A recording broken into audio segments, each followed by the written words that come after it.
ಹೊಸ ಕಥೆಗಳನ್ನು ಸೃಷ್ಟಿ ಮಾಡಿದ್ರು, ಹೊಸ ನೆರೇಟಿವ್ ಸೃಷ್ಟಿ ಮಾಡಿದ್ರು. ಬಿಟ್ರೆ ಅವರಿಗೆ ಸೌಜನ್ಯ ಹತ್ಯೆಗೆ ನ್ಯಾಯ ಕೊಡಿಸಬೇಕು ಅನ್ನೋದು ಎಷ್ಟು ಆಳವಾಗಿದೆ ಅನ್ನೋದು ಒಂದು ಕ್ವಶನ್ ಮಾರ್ಕ್. ಬಟ್ 2012ರಲ್ಲಿ ನಡೆದ ಘಟನೆಗೆ 2025ರಲ್ಲೂ ಕೂಡ ನಾವು ನ್ಯಾಯಕ್ಕಾಗಿ ಆಗ್ರಹಿಸ್ತಾ ಇದ್ದೀವಿ. ಎಲ್ಲರೂ ಕೂಡ ಸೌಜನ್ಯ ಪರ ಹೋರಾಟಗಾರರು ಮಾತ್ರವಲ್ಲ, ಇಡೀ ರಾಜ್ಯ ಆ ಒಂದು ಹೆಣ್ಣು ಮಗಳಿಗೆ ನ್ಯಾಯ ಸಿಗಬೇಕು ಅಂತ ಹೇಳಿ ಆಗ್ರಹಿಸ್ತಾರೆ. ಆದ್ರೆ ಇತ್ತೀಚೆಗೆ ಬಿಜೆಪಿಯವರ ವರ್ತನೆಯನ್ನ ಗಮನಿಸ್ತಾ ಇದ್ರೆ ಅಲ್ಲಿ ಆ ಹೆಣ್ಣು ಮಗಳಿಗಾಗ್ಲಿ ಅಥವಾ ನೊಂದ ಆಕೆಯ ಕುಟುಂಬಸ್ಥರಿಗಾಗ್ಲಿ ನ್ಯಾಯ ಕೊಡಿಸಬೇಕು ಅನ್ನೋದಕ್ಕಿಂತ ಹೆಚ್ಚಾಗಿ ಈ ಧರ್ಮ ರಕ್ಷಣೆಯ ಭೂತ ಅವ್ರ ಮೈ ಮೇಲೆ ಜಾಸ್ತಿ ಹೋಗ್ತಿದೆ ಅಂತ ಹೇಳಿ ನಿಮ್ ವಿರೋಧ ಪಕ್ಷ ಈಗ ಆಡಳಿತದಲ್ಲಿರೋ ಕಾಂಗ್ರೆಸ್ನವರು ಆರೋಪ ಮಾಡ್ತಿದ್ದಾರೆ. ಎರಡು ವಿಷಯ ಸ್ಪಷ್ಟ. ಸೌಜನ್ಯ ಹತ್ಯೆ ಮಾಡಿದವ್ರಿಗೆ ಶಿಕ್ಷೆ ಆಗಬೇಕು, ಅದ್ರಲ್ಲಿ ನಾವು ಯಾರು ಮಧ್ಯಪ್ರವೇಶ ಮಾಡಲ್ಲ. ಯಾರು ತಪ್ಪು ಮಾಡಿದ್ದಾರೆ ಅವರಿಗೆ ಶಿಕ್ಷೆ ಕೊಡುವಂತ ಜವಾಬ್ದಾರಿ ಪೊಲೀಸ್ ಇಲಾಖೆದು, ಕೊಡಿಸುವ ಜವಾಬ್ದಾರಿ ಪೊಲೀಸ್ ಇಲಾಖೆದು. ಆ ನೆಪದಲ್ಲಿ ಧರ್ಮಸ್ಥಳ ಮತ್ತು ಧರ್ಮಾಧಿಕಾರಿಗಳ ಕುಟುಂಬಕ್ಕೆ ಕೆಟ್ಟ ಹೆಸರು ತರುವ ಷಡ್ಯಂತ್ರ ಇದೆಯಲ್ಲ, ಆ ಷಡ್ಯಂತ್ರದ ವಿರುದ್ಧ ನಾವಿದ್ದೇವೆ. ಆ ಷಡ್ಯಂತ್ರದ ವಿರುದ್ಧ ಧರ್ಮ ರಕ್ಷಣೆಗೆ ಹೋಗಿದ್ದೇವೆ. ಆ ಷಡ್ಯಂತ್ರದ ವಿರುದ್ಧ ಹೋಗಿದ್ದೀವಿ. ಯಾಕೆ ಅಂತ ಕೇಳಿದ್ರೆ ನೋಡಿ, ಧರ್ಮಸ್ಥಳ ಮತ್ತು ಭಕ್ತರ ಜೊತೆಗಿನ ಸಂಬಂಧ ಅದಕ್ಕೆ ಹತ್ತತ್ರ 800 ವರ್ಷಗಳ ಇತಿಹಾಸ ಇದೆ. ಹತ್ತತ್ರ 26 ತಲೆಮಾರುಗಳ ಸಂಬಂಧ ಇದೆ. 26 ತಲೆಮಾರುಗಳಿಂದ ನಮ್ಮ ಹಿರಿಯರು ಆ ಒಂದು ಧರ್ಮಸ್ಥಳ ಜೊತೆಗೆ ಸಂಬಂಧ ಇಟ್ಕೊಂಡಿದ್ದಾರೆ, ಭಕ್ತಿಯ ಸಂಬಂಧ ಇಟ್ಕೊಂಡಿದ್ದಾರೆ. ಭಕ್ತಿಯ ಸಂಬಂಧ ಇಟ್ಕೊಂಡಿರೋ ಆ ಸಂಬಂಧಕ್ಕೆ ಹುಳಿ ಹಿಂಡೋಕೆ ಯಾರಿಗೂ ಅವಕಾಶ ಇಲ್ಲ, ಅಧಿಕಾರ ಇಲ್ಲ. ಸುಳ್ಳು ಆರೋಪದಲ್ಲಿ ಹುಳಿ ಹಿಂಡಕ್ಕೆ ಅಧಿಕಾರ ಇಲ್ಲ. ಅದಕ್ಕೆ ಕೆಟ್ಟ ಹೆಸರು ತರುವಂತ ಅಧಿಕಾರನೂ ಯಾರೂ ಕೊಟ್ಟಿಲ್ಲ. ಅದಕ್ಕಾಗಿ ನಾವು ಧರ್ಮ ರಕ್ಷಣೆಗಾಗಿ ಧರ್ಮಸ್ಥಳದ ಜೊತೆಗೆ ನಿಂತಿದ್ದೇವೆ. ಆರೋಪ ಮಾಡ್ತಿರೋರು ಹೇಳ್ತಿರೋದು ನಾವು ವ್ಯಕ್ತಿಗಳನ್ನ ಪಾಯಿಂಟ್ ಔಟ್ ಮಾಡಿ ಹೇಳ್ತಿದ್ದೀವಿ ಹೊರತು ಕ್ಷೇತ್ರವನ್ನ ಗುರಿಯಾಗಿಸ್ಕೊಂಡಲ್ಲ.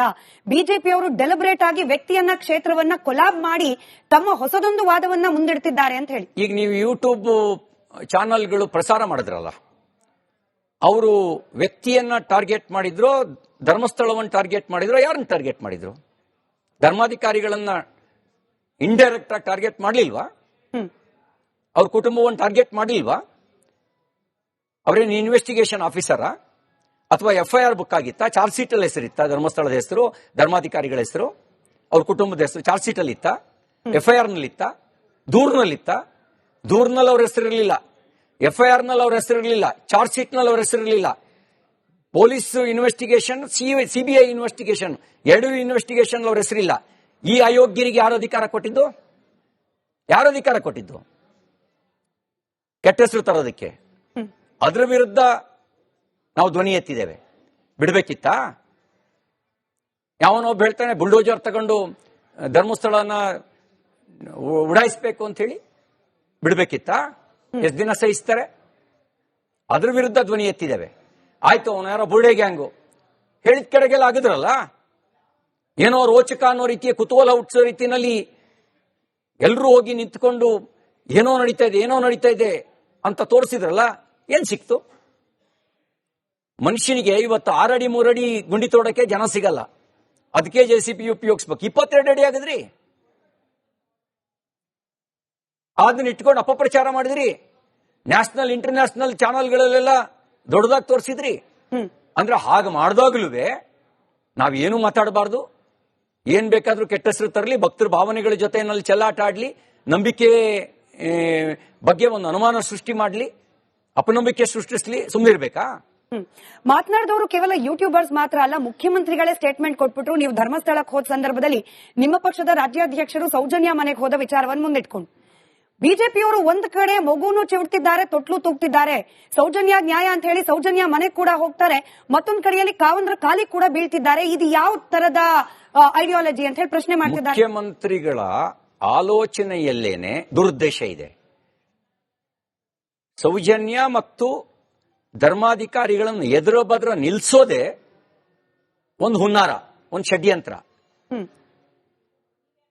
ನಿಮಗೆ ಸೌಜನ್ಯ ನೋಡಿ, ಸೌಜನ್ಯ ಪ್ರಕರಣಕ್ಕೆ ನ್ಯಾಯ ಕೊಡಬೇಕು ಅನ್ನೋ ಬದ್ಧತೆ ಈಗಲೂ ಇದೆ.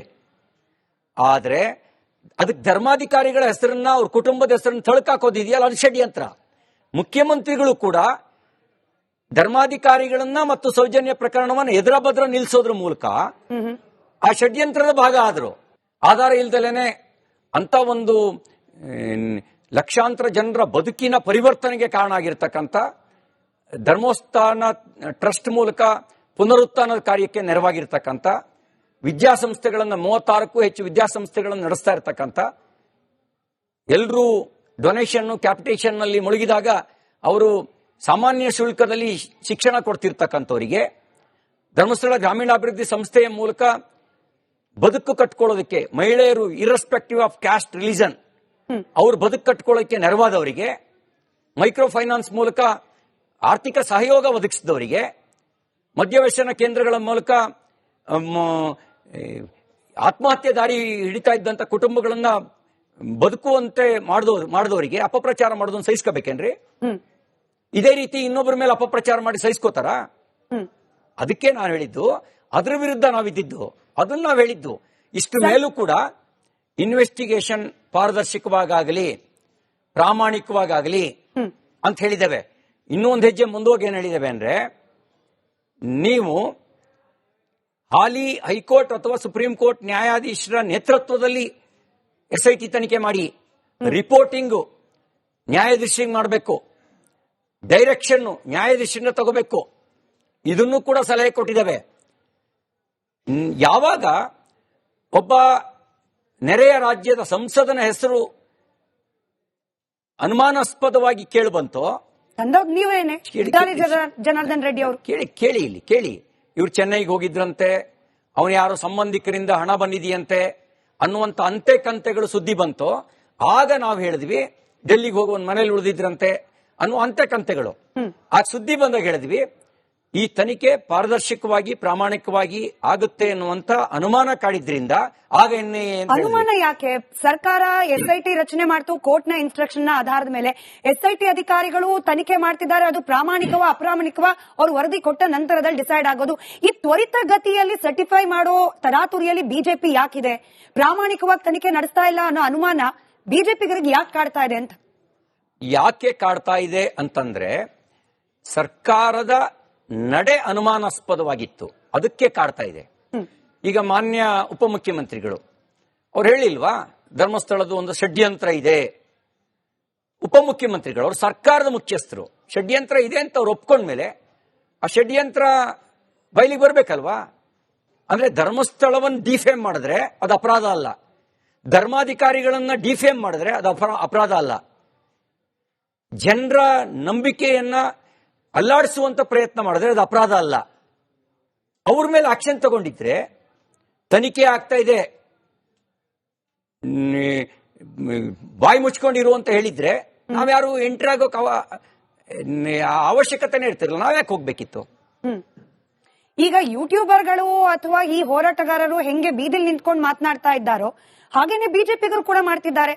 ನಿಮ್ದು ಕೇಂದ್ರ ಸರ್ಕಾರ ಇದೆ, ತನಿಖೆ ಬಗ್ಗೆ ಅನುಮಾನ ಇದ್ರೆ ಕೇಂದ್ರೀಯ ತನಿಖಾ ಸಂಸ್ಥೆಯನ್ನ ತರಿಸುವ ಸಾಮರ್ಥ್ಯ ಇರೋದು ನಿಮ್ಮ ಪಕ್ಷದ ಕೈಲೆ. ಅದನ್ನ ಮಾಡೋದು ಬಿಟ್ಬಿಟ್ಟು ಇಲ್ಲಿಂದ ಕಾರ್ಗಳಲ್ಲಿ, ಬಸ್ಗಳಲ್ಲಿ, ಪಾದಯಾತ್ರೆ ಮೂಲಕ ಧರ್ಮಸ್ಥಳಕ್ಕೆ ಹೋಗೋ ಮೂಲಕ ಏನ್ ಮಾಡ್ಲಿಕ್ಕೆ ಹೊರಟಿದೆ ಬಿಜೆಪಿ? ಮೇಡಮ್, ಸರ್ಕಾರದ ತನಿಖೆಯ ನಡೆ ಅನುಮಾನಾಸ್ಪದ ಆಗಿದೆ. ಅದಕ್ಕೆ ಈಗಲೂ ಹೇಳೋದೇನು ಅಂದ್ರೆ, ನಿಮ್ಮ ನೇತೃತ್ವದಲ್ಲಿ SITಗಿಂತ ಹಾಲಿ ಹೈಕೋರ್ಟ್ ಅಥವಾ ಸುಪ್ರೀಂ ಕೋರ್ಟ್ ನ್ಯಾಯಾಧೀಶರ ನೇತೃತ್ವದ SIT ತನಿಖೆ ಹೆಚ್ಚು ಪಾರದರ್ಶಕವಾಗಿರುತ್ತೆ, ಹೆಚ್ಚು ಪ್ರಾಮಾಣಿಕವಾಗಿರುತ್ತೆ.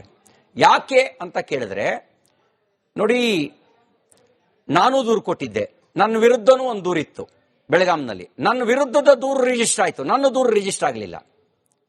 ನನ್ನ ಮೇಲೆ ಹಲ್ಲೆ ನಡೀತು ವಿಧಾನಸೌಧದಲ್ಲಿ, CCTV ಫುಟೇಜ್ಗಳಿದೆ, ಅವ್ರನ್ನ ಅರೆಸ್ಟ್ ಮಾಡಲಿಲ್ಲ.